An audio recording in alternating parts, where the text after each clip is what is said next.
Welcome back to Base Sunday. Our next guest is a Pulitzer Prize-winning author. He is a New York Times bestseller.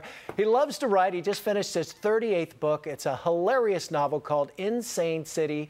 It's based in Miami, and I caught up with the author, Dave Barry, just a couple of days ago. Good to have you with us, Dave. Well, let's talk about the book. I've been promoting this book. Oh, go ahead. I say I've been promoting this book for, it feels like almost all of my life now. So, well, if it's a biopic, we need to talk about that too, because it's crazy stuff. First of all, it's a love story between two 20-something-year-olds that meet in social media. They're going to get married. They're down in Miami, and they run into all kinds of stuff, Haitian refugees, pythons, pimps, you name it. Where did all this come from? Well, I really just looking around. I live in Miami. I moved there in 1986 from the United States. And it's a very strange city. I mean, I know that every city, including San Francisco, thinks of itself as being unique, but Miami is a very unusual place. Weird people, weird traffic laws, weird animals, weird everything. Things just happen there. And so I attended a wedding in Miami, and I thought, well, you know, wouldn't it be interesting if this wedding were disrupted, for example, by the arrival of some immigrants? So this is the story of a wedding that goes drastically wrong because it's in Miami. Wow. Now, I get a kind of a hangover feel. I'm waiting for Mike Tyson and a tiger to walk into this show. You know? Yeah, I have heard that comparison.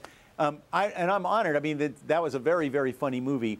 But whereas that sort of followed the groom's party trying to find the groom, this is more what happens to the groom and the bride as they try to keep it together, right, hold together this wedding as it's gradually falling. It's like the Titanic is going down underneath them. And they're still trying to have their perfect wedding, but it just gets less and less perfect as things go along. Now, when you wrote this, is there a beginning, middle, and end? Did you think about it, or did you just sit down, like you said, you went to the wedding and thought, let's start with a wedding in Miami and have these kids get into all kinds of trouble?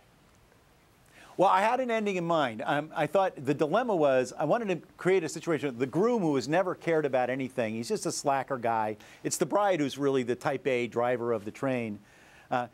He gets presented with the dilemma. He ends up with a family of Haitian immigrants living in his suite, being cared for by a stripper. This is not a responsibility you really want on your wedding weekend. And everybody wants it to just go away, including the bride wants this to just go away, but he can't make it go away because he's responsible for these people. And that's his dilemma. And I kind of had that idea in mind, and I thought of what I thought was a kind of a good twist ending to that, and I worked toward that. Then I just tried to make it funny along the way. Now, is there a little bit of you in Seth, the main character? I think there's always some of you when you write a guy character.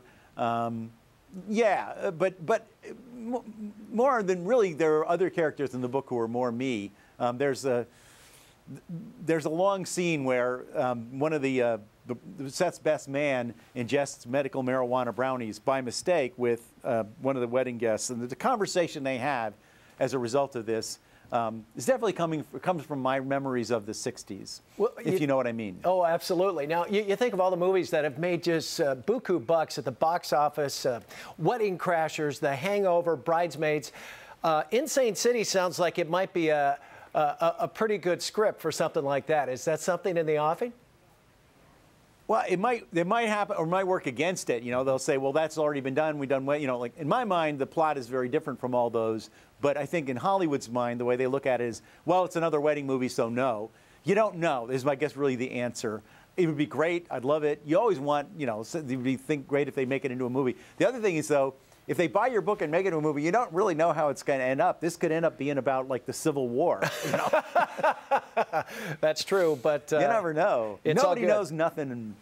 Well, it's your 38th book. Yeah. I'm sure there are more to come. Dave Barry with us, and thank you so much in New York City. All the best. Thank you.